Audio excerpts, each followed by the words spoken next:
ابن جوزی نے لکھا ہے سینکڑوں سال پہلے، آج کے کسی عالم کی بات بتاتا تو لوگ انکار کو، سینکڑوں سال کہتے ہیں بلخ میں قحط پڑ گیا، لوگ ہجرت کر کے سمرقند آ گئے، ایک سیدوں کا خاندان بھی آیا، ایک ایسی خاتون بھی آئی جس کے ساتھ 3 بیٹیاں تھیں، بیٹا بھی کوئی نہیں، خاوند فوت ہو گیا۔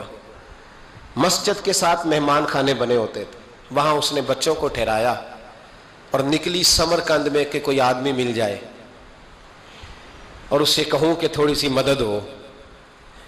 وہ چلتے چلتی ایک سیٹھ کے پاس، رئیس کے پاس پہنچی۔ جن لوگوں کے پاس دولت آتی ہے نا، وہ کئی دفعہ سخت جملے کہنے لگتے ہیں جو اللہ کو پسند نہیں آتے۔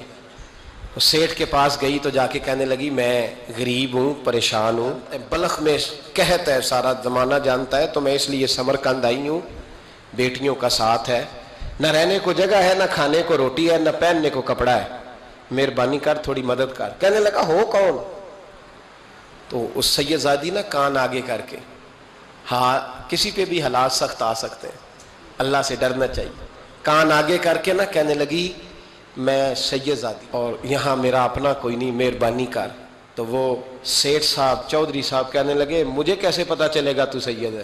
تو سید زادی نے اپنا پلو کھولا اور اپنے آنسو دونوں آنکھوں سے صاف کیے تو کہنے لگی اللہ تیرا بھلا کرے، میں ثابت نہیں کر سکتی کہ میں حضور کا خاندان، میرے پاس کوئی دلیل نہیں، میں نہیں بتا سکتی۔ چل ٹھیک ہے، چلی گئی۔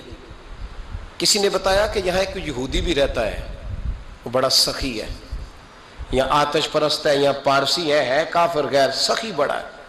اس کے پاس گئی، بیٹھی رہی، لوگ بیٹھے تھے، جب چلے گئے تو قریب گئی، کہنے لگی مجبور ہوں، پریشان ہوں، غریب نہیں ہوں۔ کہنے لگا بی بی تجھے کبھی دیکھا نہیں، سمرقند کی اتنی آبادی نہیں، میں سارے شہر، تو کون ہے؟ تو کہنے لگی تعارف نہ ہی پوچھے تو اچھا ہے۔ اس نے کہا چلو اگر پتہ چل جائے تو۔ کہنے لگی میں مسلمانوں کے نبی کی اولاد ہوں، مسلمانوں۔ اس نے کہا پیغمبر خدا کی اولاد؟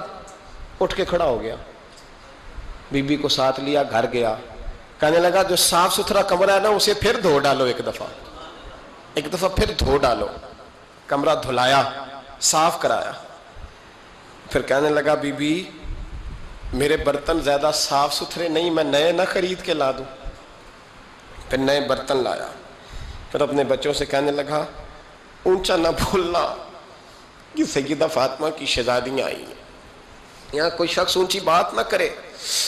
پھر کہنے لگا بی بی جو میرا بالکل طیب اور حلال رزق ہے نا، یہ اس میں سے لنگر ہے، لیکن چونکہ میں غیر مسلم ہوں، مجھے سلیقے نہیں آتے، جیسا تیسا بھی ہو نا اسے قبول کر لینا۔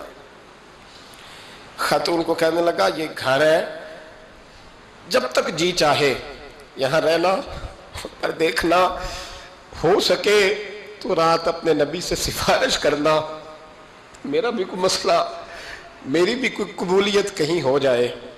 وہ مسلمان کہلانے والا رات کو سویا، کہتے جنت سجی ہوئی ہے، لوگ جنت میں جا رہے ہیں، لائنیں لگی ہوئی ہیں، نبی پاک لوگوں کو جنت میں بھیج رہے ہیں۔ میں بھی دوڑ کے لائن میں لگ گیا، فرشتے نے میرا بازو پکڑا، کہا پیچھے ہٹ۔ تو میں دوڑ کے حضور کی بارگاہ میں گیا، میں حضور سارے جنت میں جا رہے ہیں، یہ مجھے نہیں جانے دیتا۔ تو نبی پاک نے فرمایا تو کون ہے؟ کہ یا رسول اللہ میں مسلمان ہوں۔ کہتے حضور مجھ سے فرمانے لگے کوئی دلیل ہے تیرے پاس؟ دلیل ہے کوئی تیرے پاس؟ میں چپ کر گیا۔ فرمایا میری بیٹی تیرے دروازے پر آ ہی گئی تھی تو دلیلیں پوچھنے لگ گیا تھا۔ فرمایا جا دوڑ جا۔ سویرے آنکھ کھلی تو گلیوں میں ڈھونڈتا پھرتا ہے، تلاش کرتا پھرتا ہے، کونے کونے میں جاتا ہے وہ سادات کا گھرانہ کہاں گیا، ڈھونڈتے ڈھونڈتے اس غیر مسلم کے دروازے پہ جا کے پہچان لیا۔ تو کہنے لگا خدا کا واسطہ جو تو نے نوکری کی ہے نا ان کی مجھ سے 11 گنا لے لے، یہ سادات کا گھر مجھے دے دے۔ تو کہنے لگا کل تو آتا تو شاید بات اور ہوتی، آج بات اور ہے۔ اس نے کہا مہربانی کر۔ کہا نہیں کل تو آتا تو معاملہ اور تھا، آج معاملہ آج اور ہے، رنگ بدل گیا ہے، حالات تبدیل ہو گئے ہیں، اب تو دیکھ تاک کے آیا، جا دوڑ جا۔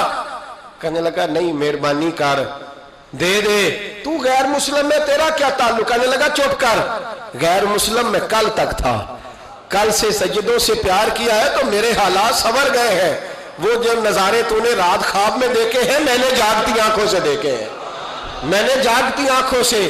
اور تو نے کسی مفتی پیر عالم کے ہاتھ پہ کلمہ پڑھا ہے، میں نے رات محمد عربی کے ہاتھ پہ کلمہ پڑھا، رسول اللہ کے ہاتھ پہ کلمہ پڑھا۔